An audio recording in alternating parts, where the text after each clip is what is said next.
These two circuits show how diodes can be used to implement digital logic. Looking first at this one here on the left, we've got three different inputs connected to diodes through a resistor to ground. The allowable voltages on these diodes are going to be either 0 volts or 5 volts, the standard TTL logic family voltage levels. So, if these are all 0 and you've got ground here, there'll be no voltage differential and the output will be 0. But if any one of these values, any one of these voltages is 5 volts, the corresponding diode will conduct. It will be a short circuit and the output will be 5 volts.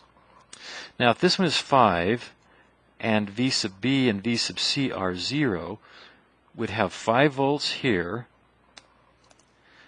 5 volts on this side of the diode and 0 on this side of the diode. So with 0 here and 5 volts there, this diode would be an open circuit, would not be conducting, and we can have 5 volts here with an open switch and 0 volts there. And similarly 5 volts here, 0 volts there would be an open switch. So with 5 volts on any one of these, we've got 5 volts at the output and current is flowing through the resistor. The only time the output voltage is going to be 0 then is if all three of the inputs are 0. All the rest of the time, the output will be 5 volts. This circuit here then is a way of implementing a 3-input OR logic operation.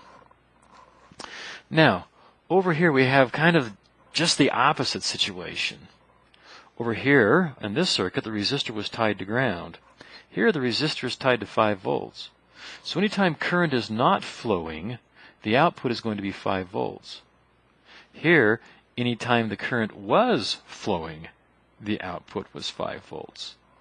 And you'll also notice that the diodes in this circuit were facing to allow current going left to right.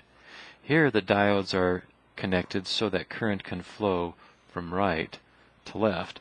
And they will flow. Current will flow anytime either this one, or this one is pulled to 0.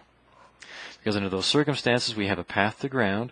We've got 5 volts through a resistor to ground. If the diode is conducting, it's a short circuit and the output voltage will be 0.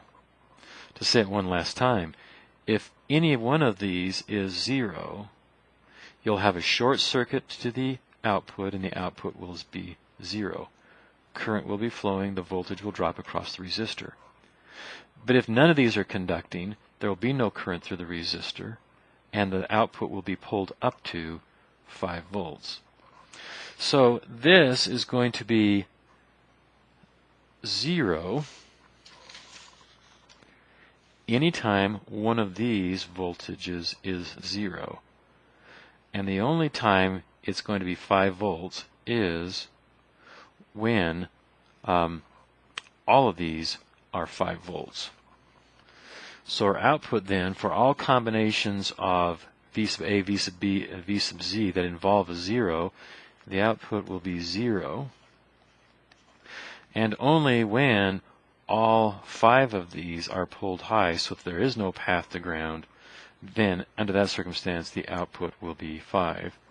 This circuit then is an implementation of a 3-input AND gate.